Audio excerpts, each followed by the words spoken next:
Can you feel that feeling? Has everyone got the feeling again this week? Yeah? It's a good feeling. I've had it all morning. This feeling. This is where it's at. This feeling. Don't forget, because it tricks you. It will trick you, and it will throw things in your way, and it will give you legitimate reasons why you shouldn't do the things you should do. And it will give you this feeling to encourage you to go away from where you should be going. This is the feeling that stops everybody from achieving what they want to achieve. But this is the feeling that the monsters take and go out and do stuff with. But it will trick you and it will fool you. It always does. And it still does with me, but it catches me for about 2 seconds, then I turn into it and I sit in the feeling. So, just for a few seconds again, there's different ways of combating this feeling, obviously. The fear is these feelings. We don't want to have these feelings. So there's only one thing to overcome these feelings. So if we can master these feelings, first of all, that means recognizing them. And then when you do get them, congratulate yourself that you've managed to get hold of it. It's not tricked you, and you're brave enough to stay in it. Because when you marinate in these feelings, you have strong purpose and you move forward, and you'll achieve everything you want to achieve, because everything you want to achieve is behind those feelings. So as we said last month, self-defense starts with defense against the self. And that is about looking at your life and seeing where you're beating yourself up, see where you're hurting yourself, see where you're damaging yourself. Not just at your strongest point, because I know loads of people are really good at the strong point, but you know, how you are at your weakest point. So it's not so much who I'm talking to here, it's who comes forward when there's stress. It's who comes forward. You know, if we started doing an animal day thing here, I would guarantee a different side of your personality would come through. Same as if you're stressed and tired, a different side of your personality comes through. When we all feel good, it's easy to treat everybody well, isn't it? And when we're a bit stressed, we start picking and choosing who we treat well. We rear up at our wife or our girlfriend or our staff, but we're still okay with the people we look up to because we don't want them to see that side of it. So it's about getting balanced with it. Leveling the hills, filling the valleys. It's about getting that balance all the time. That's all about understanding this feeling, recognizing this feeling. So the way you treat the least of us is the way you treat the best of us. That's what it says in the Bible. Jesus said, the way you treat the least of us is the way you treat me. So whenever I'm dealing with people, if I'm stressed or if this feeling wants to bubble out and I feel like being snappy and angry, I'll just think to myself, would I treat Jesus like that? Would I treat Glenn Smith like that? So what I want to do, we know we did this last time, and 1 or 2 people kept their eyes open. I want you to keep your eyes closed. I want you to go into the feeling. Sit in the feeling.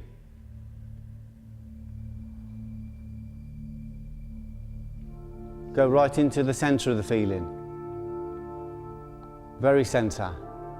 In the very centre of the feeling, it's just feeling. If there's no story attached to it, it is just feeling. It's just energy. It is a reservoir. It is a reservoir that you can draw from. You can throw your pail in this and draw from it whenever you want. Sit in the feeling. Keep your eyes closed, please. Sit in the feeling. There's lots of things I can do to trick this feeling away. I can do physical exercise. You can do diaphragmatic breathing, which is slow, deep breathing, which will slow the adrenals down, will get rid of that feeling, but eventually it'll come back again. Eventually what you want to do is go into the very centre of it. Look at the feelings. If you allow those feelings to start telling you stories, the feelings will grow bigger and bigger and they'll overwhelm you. And when they overwhelm you, they start having a negative effect on the body. So what we need to do is we need to recognise that this feeling is our reservoir. Sit in the feelings. Eventually these feelings will just dissipate because they cannot work. These feelings can't work unless you feed them with stories. Any kind of arousal needs a story. And when the fear is pornographic, when it's very big and massive, that's because you're feeding it with loads of stories. What you've got to do is every time the story comes in, try and end the story. Just sit in the energy. If you sit in the energy, it's nothing, it's just energy. Sit in the energy. Stay in the energy. That's good. Have a rest. We had 2 books for homework last week, so has anyone got anything they want to say on the books? Just a quick discussion before we start. Carnegie. Yeah. Book written in the 1920s and 30s, research over lots of different people. What astounded me from the very beginning was this information's been out there now in book form from Carnegie, if not before, for many, many years. Yeah. So I kind of felt it's disappointing that more people haven't tapped into it, because it is there, it is out there, you can plug into it, and it's in many ways life-changing, it's energising. Yeah. When you read Carnegie, you think how obvious it is. It's just obvious. Like you can get everything you want from people by giving them everything they want.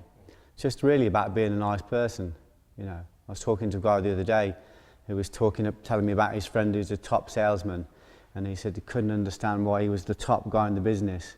So we sat and talked to him, and he just said, I just listen to people. I spend 80% of my time listening, 20% of the time talking. But this guy is always in the canteen buying people meals. He's always helping the other salesmen to get better jobs. He's giving them tips. He's always thinking about other people. And because he's always giving, which is the Carnegie message, because he's always serving, he's always getting back. He doesn't expect anything back, but because he's always giving, he gets it back. That's a basic, you know, that's just a basic universal law. What you give out will return. And the more you give out, the more will return. But if you're sitting there tapping your fingers waiting for someone to come back to you, if you find yourself saying, you know, I've done this for him and he's done nothing back for me, then you've broke the bond. I know my son Lewis is here training, and he put it into action the next day at work and immediately got results. Immediately, because it just works, it's common sense. And it's like you said, it's about being genuine.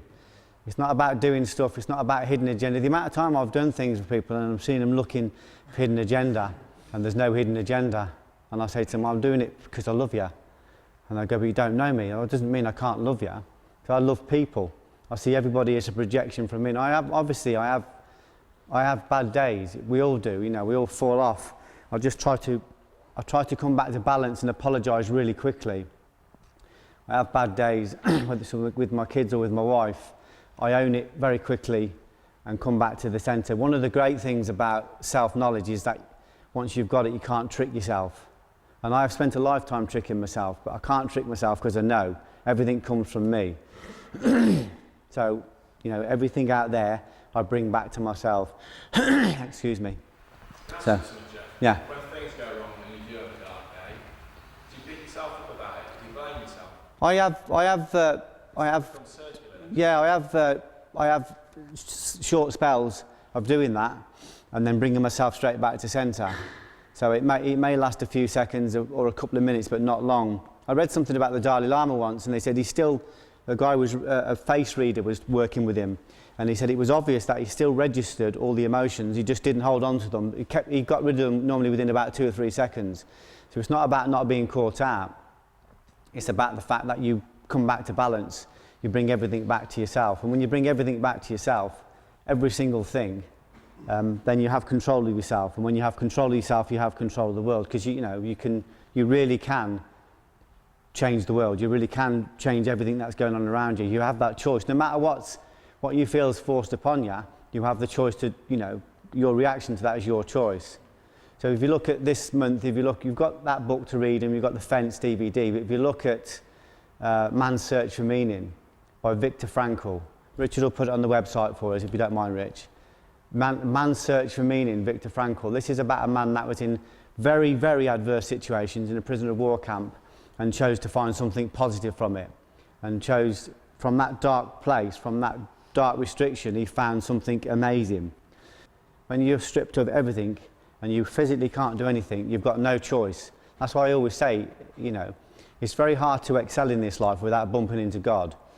And again, you take away the religious connotations, because that's not what I'm talking about, but I'm just talking about this extra layer of power, this infinite amount of energy, this infinite amount of power, which I've bumped into several times, and it's huge. And when you have it, you do feel as though whatever you touch is just going to move and change, and it does. The world is touch responsive to us, but before we can get that, we need control of this body.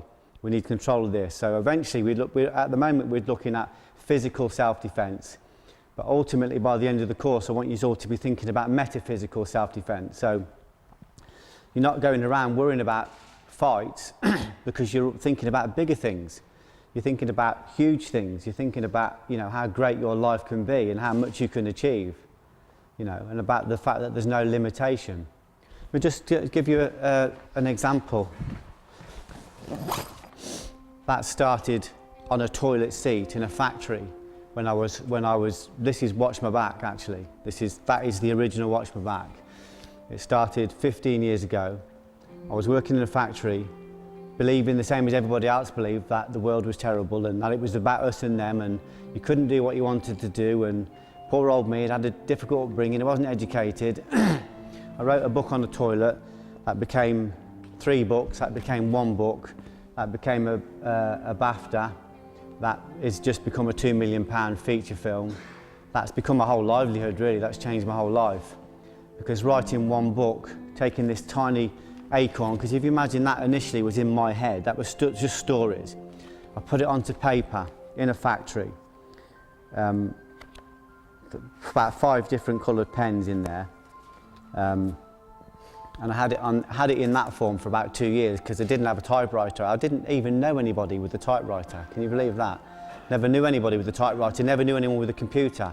Eventually my friend's sister typed it and then I held on to that for about a year because I had no belief in it. And my wife, Sharon, read it before she was my wife. That's why she's my wife. And she really believed in it, and that gave me a lot of courage to go out and do something with it. So when people tell me that they're limited and they're restricted and you don't know how it is, I do.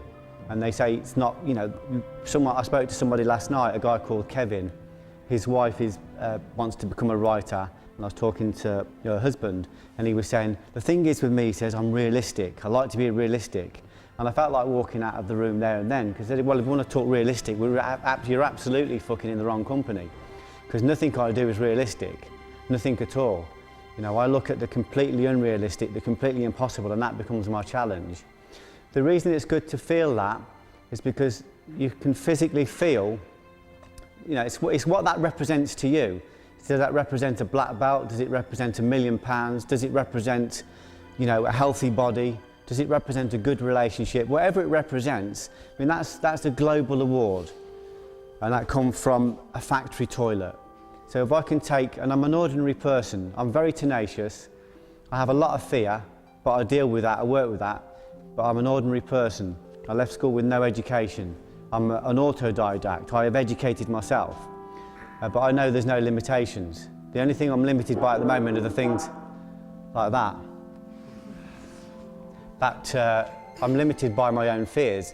So as I educate myself, and as I turn into my fears, and the fears dissipate, I'm able to do more and more. It's not about not being scared. If you're waiting for the time when you're not scared, you'll never do it.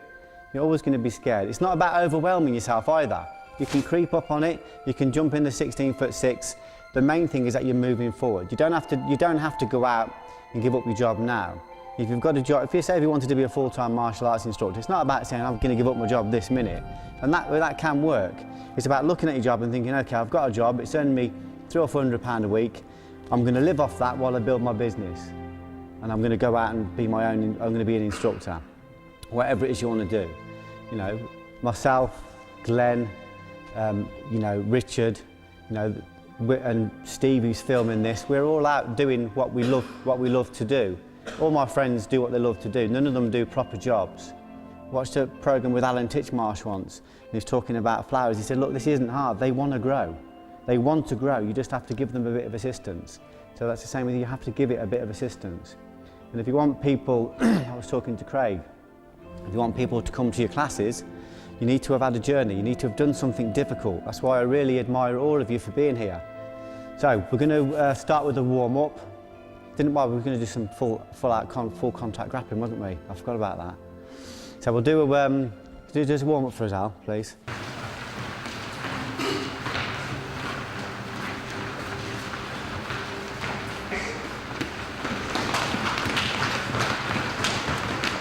Faster punching, faster punching. Good. Okay, from there, just turn and face that wall. Push down. So, this is just to warm the hands up. Everything for me about physical self-defense is about hands.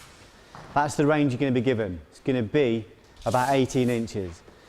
You're very rarely going to have any room to do anything else. So it's about mastering the hands. Having spent 10 years working in violent environments, I realised that's what you're given, so that's what you need to perfect. Kicking range rarely happens. If it does happen, it closes down very quickly. And I've worked with international kickers who are scared to lift their feet off the floor because the fear is so strong. So you're not going to have much range. So it's always going to be about perfecting the hands, so that wherever you go in the world, you have those with you. And if you can get them really good, then everybody in the room that is with you is going to be better protected because you're there. And if you get them really good, you're going to be able to walk away from situations because you don't need to do it. I remember, where's Glenn gone? I remember Glenn was on the train once with his wife and some guys walked down the train like that. And he's one of the best punchers in the country, you know. He's walked down the train, looked at Glenn and says, do you want to fight? And Glenn goes, actually, no. And the guy's like, and wandered off, and his wife gave him a big hug and said, well done, because it was harder for him to say no than it would have been easier for him to say yes, because he's so good. He's so good with his hands, he would do, you know, he could do a lot of damage. So it's getting your hands so good that you can say, I don't need to do that, I've got time to talk, because I know I've got that. You know, it's like having a shotgun hidden under your coat. So we're just going to warm up, just like that.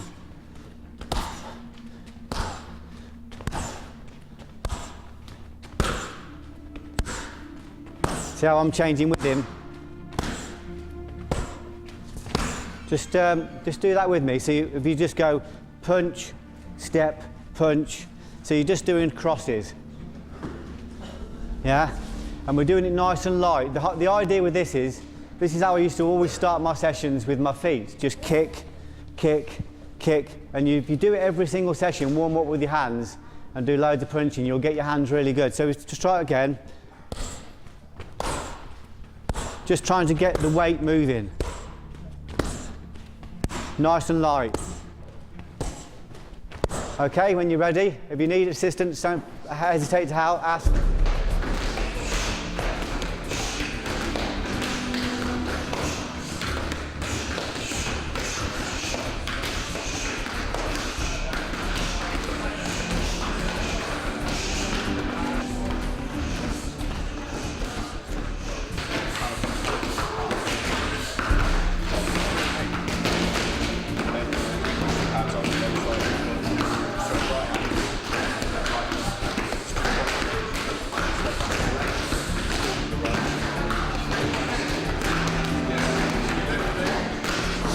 And rest. What to do the same again. It's important that you get this drill right so that you go away with it, because then you can just go onto the bag and just practice thousands. Right, so if you want to, keep your hand out and then step back just till you get used to it. This way.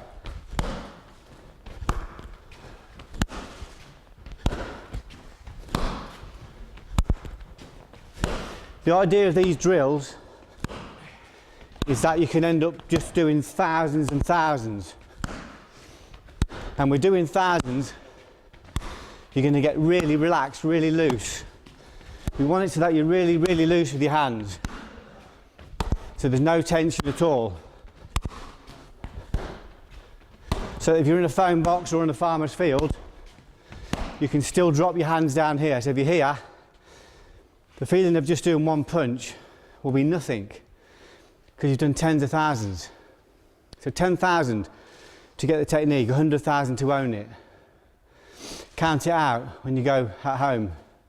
I used to stand my kids by the telly over the abuse and to practice my footwork, and I'd get them so they're watching the telly's there, so they can watch telly, and then because I wanted to perfect the footwork moving to the right and the left. So I'd start moving around them while they're watching telly. So I need something circular, then going the other way, this way. And then start just jabbing as you move to the right, which is really difficult. And then to the left, which is easier. But if you do thousands and thousands, it becomes really natural. Same as with this. So we'll do it again, start bringing it up a bit more. Breathing's good this week, everyone's getting the breathing. So punch, hold, punch.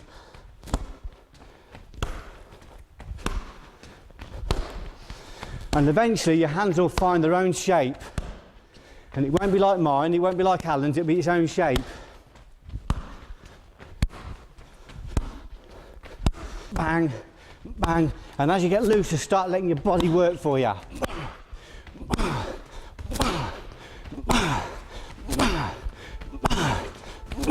So I'm even keeping everything really here, and I'm just locking it on impact here. Bang, bang, yeah?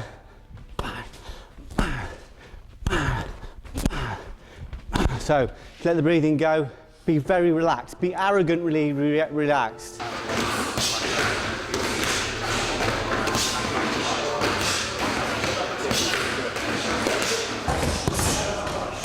Really relaxed, that is, that's nice. I want to make more of the step now, Craig. So from here, boom, and then, so keep your hands up, boom, boom, but step with me. Boom.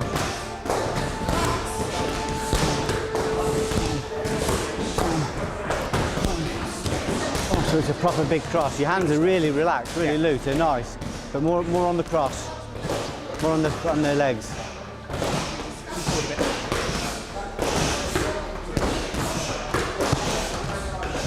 Better.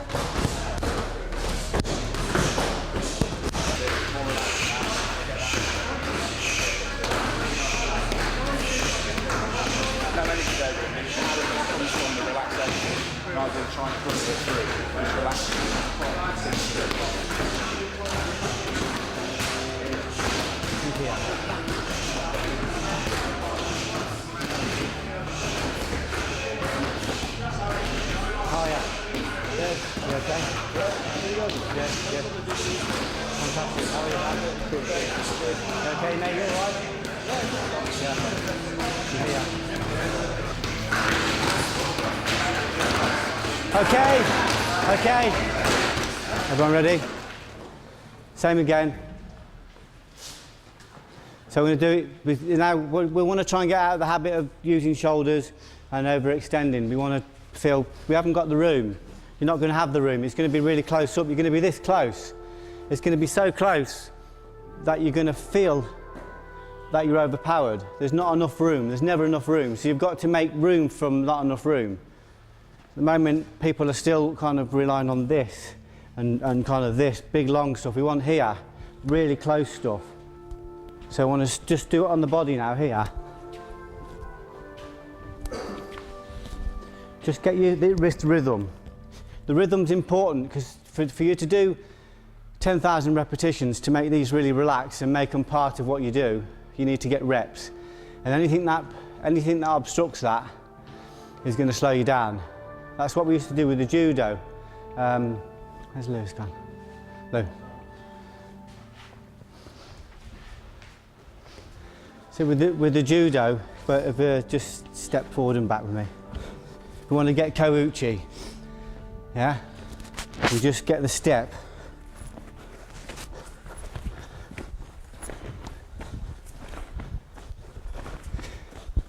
Then I start pulling in the arms. We just want to get this feeling here.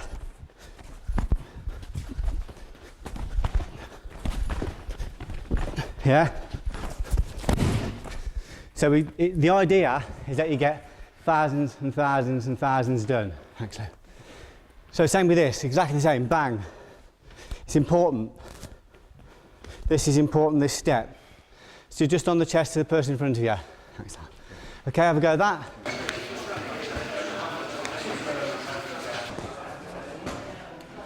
That's good. If you can get that going, you can take it away with you then.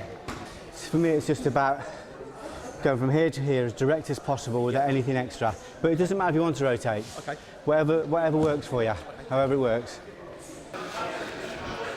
Very nice, very nice, that's very nice. That's very Chinese. Very good rhythm, yeah, very good. You can feel there's real potential for power there as well. Yeah. Find a shape that suits you, it will find its own shape. So you can use me as a model, you can use Alan as a model, you can copy what we're doing, but eventually let it find its own shape. We want to keep it So we're here, so we're not kind of here. We're not trying to be boxers or karate guys. We're just trying to punch from close range, that's all. We're trying to find the optimum way. So let your hands find their own way there. And if it doesn't suit you exactly how I'm doing it, let your body put itself where it wants to be. And over thousands of reps, it'll find its own shape. Okay, and this is just a drill. That's all this is. Eventually, I'd like it so that if wherever you are, if you spin, bang, if you watch some of the Animal Day tapes with Alan on and the lads, you'll see them punching from all sorts of crazy positions because of the nature of real combat. Sometimes they're even stepping back here and having to someone on the way in. Eventually, you'll be able to throw a punch from anywhere, from any position.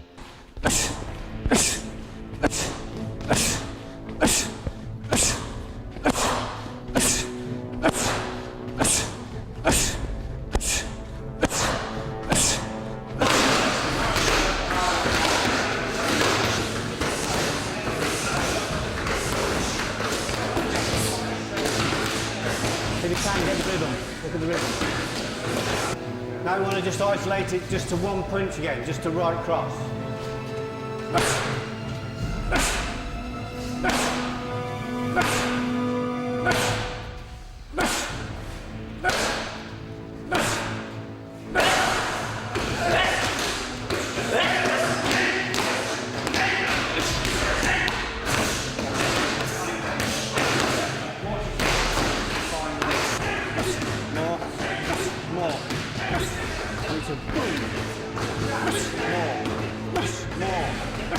More.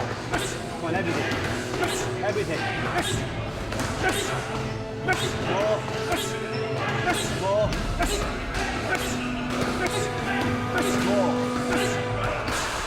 Don't rush. There's no rush. Get this routine right once and you've got it forever. If you go away from here and you haven't got the rhythm right, then you're never going to have it. The idea is that you take this rhythm, we're going to do it again, go just for the rhythm, just to get this feeling going, and line it up, set it up, slow as you want, really slow. I want you to go away with it so you've got it properly, so that you can go home, because part of the homework for next session is that I want everybody to do 10,000 punches between now and next session. And you can break that down to whatever you want, okay? And I want you to do it on this rhythm. So when you come back next session, everybody will be punching better.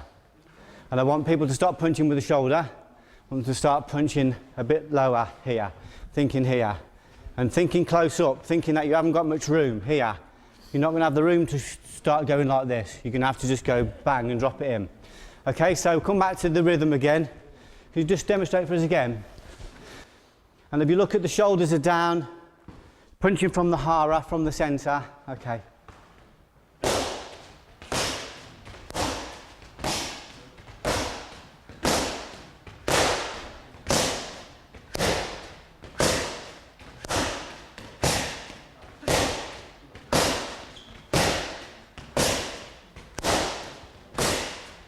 Watch the guy holding the pads, one holding the pads.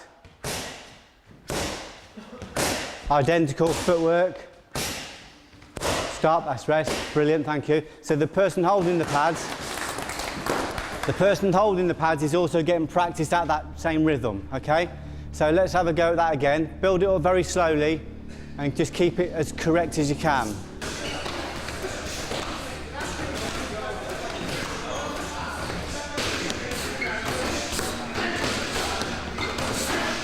Same again, come back to a single punch. I want you to just let it relax. Hit, hit, hit, hit, hit, hit.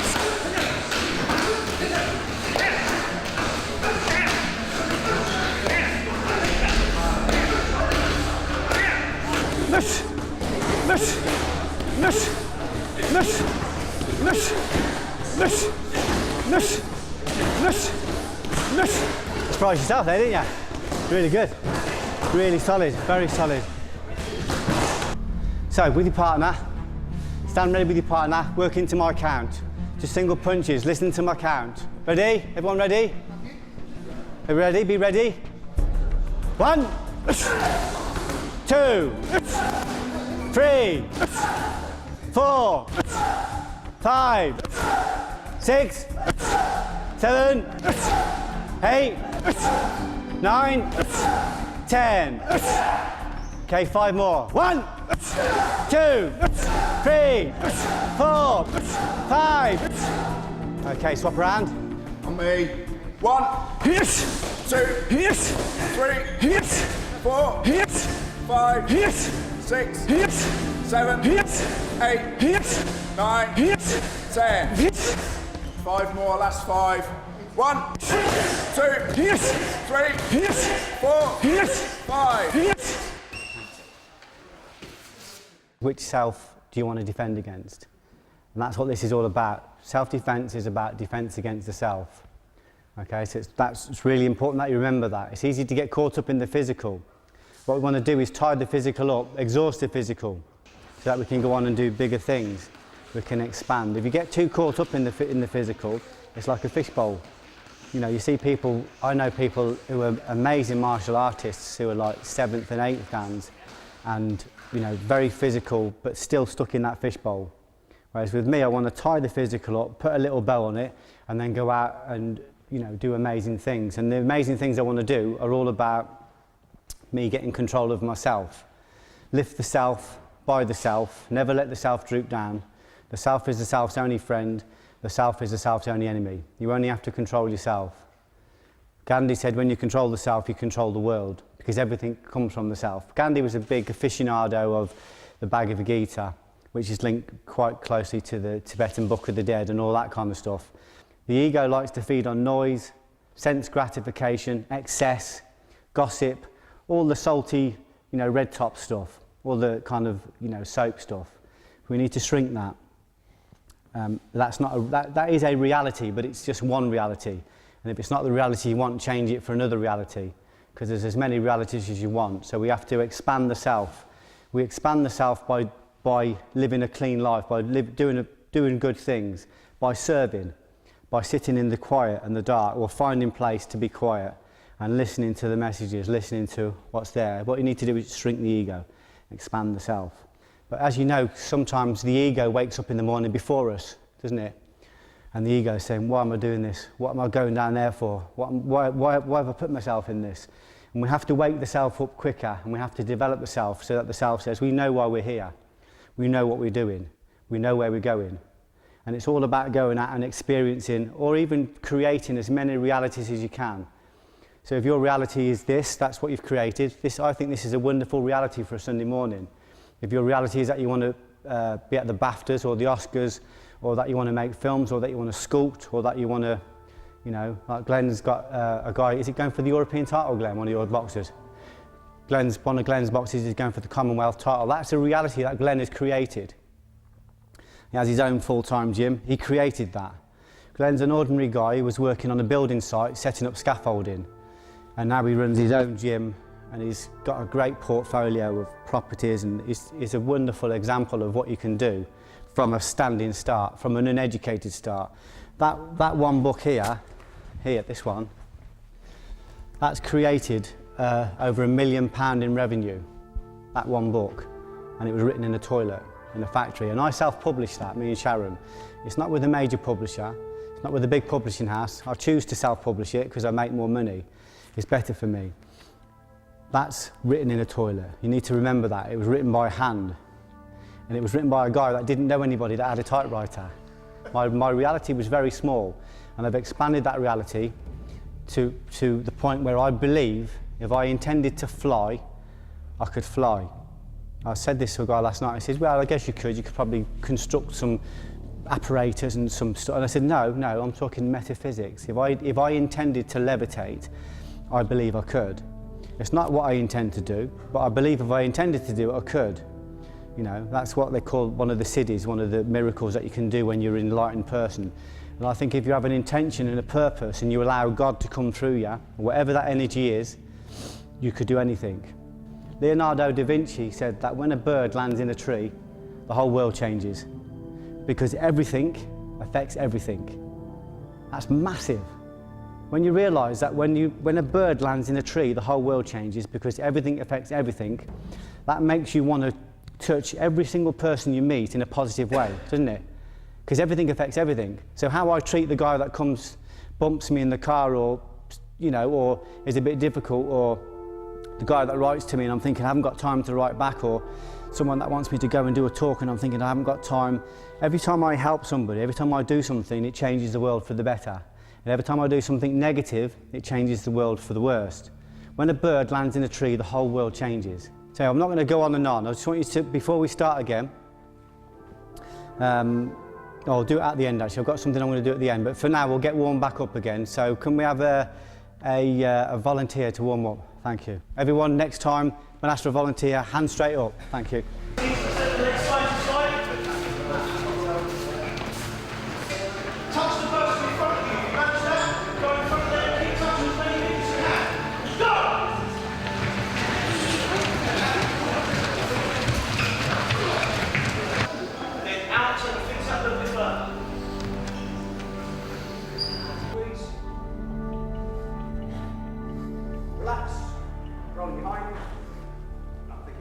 Thank you, cheers.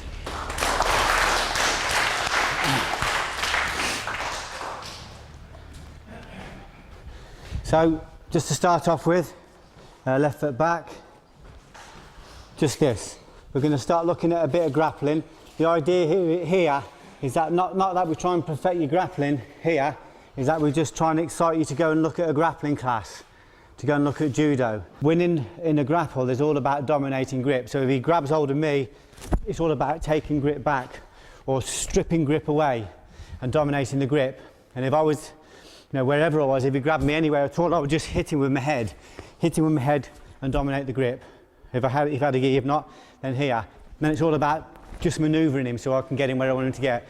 So it's about dominating the grip here, here, here, here, wherever you want, but dominating the grip.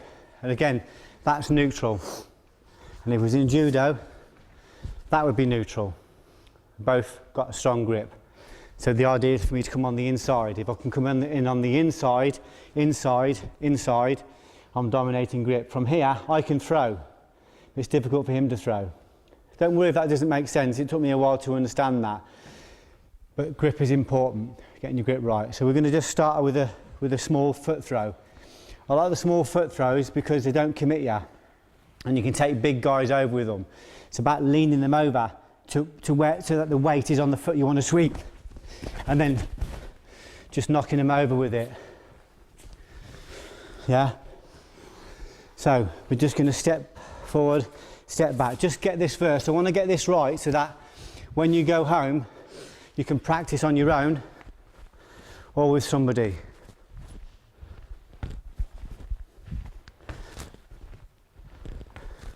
That's how I drill my kouchi, just coming from here. So in the end, when I'm with a partner here,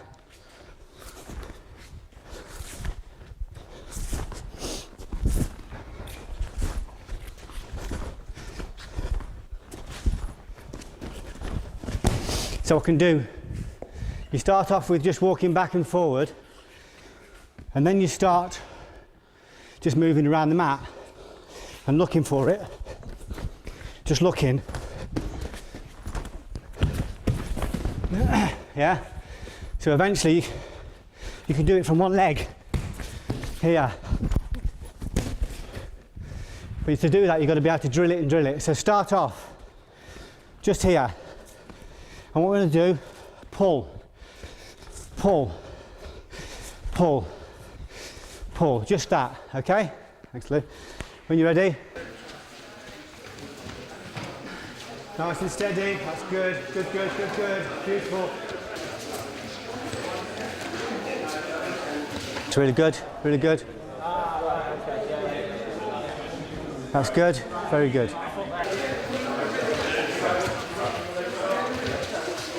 Just get the footwork first, don't worry about the throw yet, get the footwork.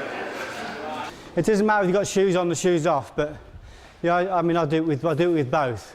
Makes no difference. But what we want to do is get thousands done. And to get thousands done, sometimes it's better to take your shoes off, because I want you to literally feel as though that's your hand. As the foot comes forward, you're picking it up. I mean, you can boot it as well. I have a lot of my techniques where I just boot people and just take them off the feet. But to get the drill and to get the timing And to get people to just fall over, we need to be able to do thousands. And to do thousands, it can't be heavy-handed or heavy-footed. If we start booting it, you'll only get a few and his ankle will be fucked. What we want to do is, as it comes forward, just want to just touch it. See how I'm getting a rhythm going? So I'm actually catching it. I'm just catching it. Yeah? Just catching hold of it. I want to catch it and like I'm lifting it up. I'm not kicking it at all. Later on you can do that if you want to. If I want to intimidate someone when I'm sparring, I just boot it. I boot it that way to get down for my snatch. Okay, but for now, we just want to we're gripping it and picking it up. So as it comes forward, it's the timing. As he transfers his weight from one leg to the other, we take it. Yeah? That's all we're doing. It's just timing. He's got an egg. He has an egg here. He's got an egg strapped to his thing and I don't want to break it, all right? So at the moment it's like this. People are coming forward. Oh, that's gentle. I'm nice and gentle. But you'll do 10 reps and no one will partner with you. One of the things about working with internationals, I worked with an international group for 18 months. You've got to be a good Yuki. And being a good Yuki means not hacking people because they want to drill tens of thousands of reps and not be injured. The time they risk injury is when they go into the competition. So as he comes forward, there's an egg. You don't break it. We just want this, just very gently. Maybe do it to me, Lou. That's it. I shouldn't feel it at all. It's too hard. That's it, that's it. All we're doing at the moment is drilling the technique. Now start pulling a little bit with it, pulling me. That's it. Okay, gentle, gentle, gentle. Thanks, Lou.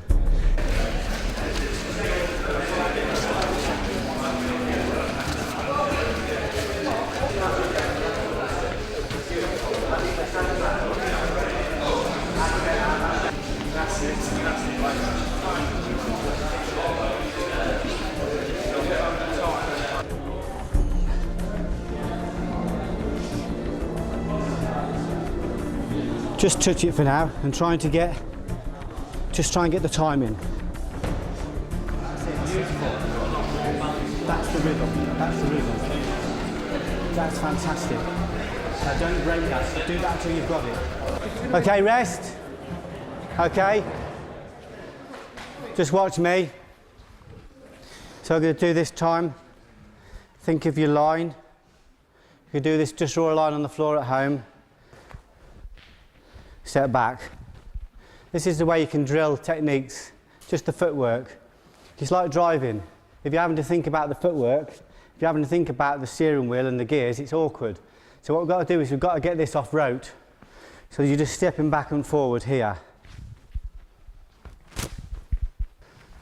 And then you just start getting a little bit quicker. The timing's really important. And again, where's Lou gone? And then again, once you've got it, you should feel as though you're walking round. It's a feeling. When it comes, it's there, it's just a feeling. You start looking for it, or you can step and you can just get there should be a feeling when it's there. And you should do it so that you're not even aware it's going to come yourself. See what I mean? And you get that, not by rushing it. Everybody I trained with, that was brilliant. With Neil Adams, with Higgin Machado, with Chris Whelan, who was the American Greco champion, with Jim McDonald on the boxing, with Rick Young on the knee waza. Every one of them said the same thing. It's about drilling. It's not about rushing to do the throw, it's about drilling. When I was training with Neil, we just used to stand, we just used to move up and down the hall and do this. And then we'd turn around, come here. This is Osoto.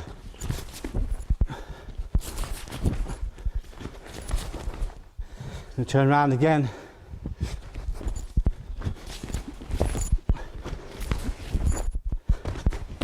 Yeah? So you're just getting tens of thousands of walking up and down. If I'm going for Kawuchi, pump here. coachy catch.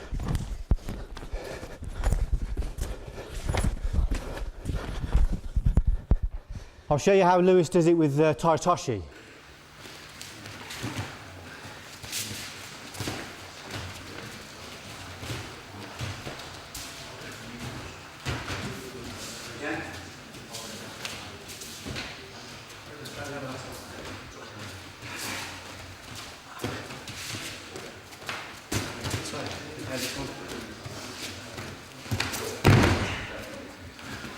Okay, so we're going to do the same again now with the partner. We're going to move up and down the hall. So come from here, here, just gently, hardly brushing it. And the last one, throw. Okay, when you're ready. Sorry, can I just say to people as well? See, people tend to be kind of clipping it with their toes and stuff. This part of your foot here is made perfectly to fit into the back there. So if you use that part of your foot, it doesn't hurt them as much. It's a lot more comfortable for you. So I say step. Try and point your foot like that. And you get nicely, that part fits nicely on the instep around the back. Okay? Just use the mat as much as you can. In fact, a line of 5, and a line of 5, and a line of 5. Walk down the mat.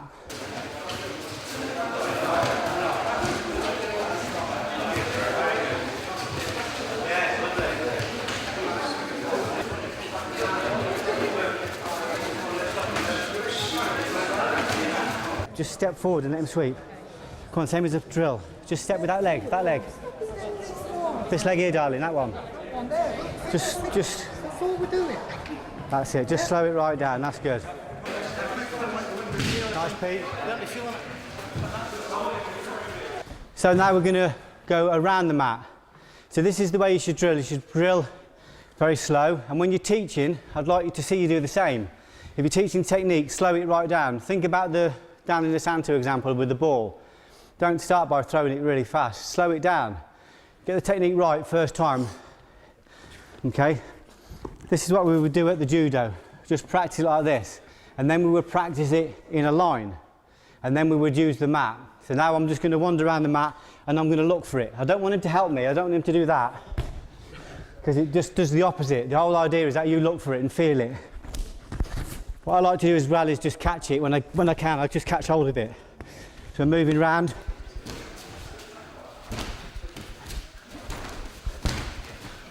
Any other go then?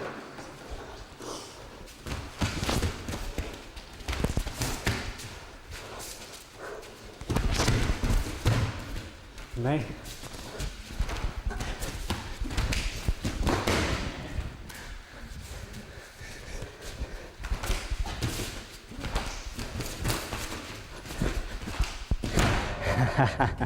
Okay, just one volunteer team, one pair. Just one pair on the mat. Okay, come on with your partner. Good. And one throw. Okay, next pair. Just be on, be ready, be on here 10 times. Take your time, look for it. That's better. And one throw. Yes, good. Only 2 more. Good. Beautiful, beautiful, very good, very good. Nice, Pete. And throw. One throw. Okay, 2 more.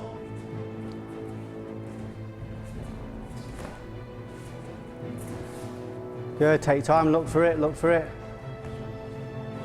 That's better, and one throw. You pull me where you want me. Again. No, that's good, that's good. Okay, 2 more. Thank you, that is good. Take your time, look for it. Look for it. Look for the throw. One throw now. Good, that's better, well done. 2 more. Quick, quick, quick, come on. And take the throw. Good, okay, grab a set of pads just to finish off. So we're going to do uppercut, hook,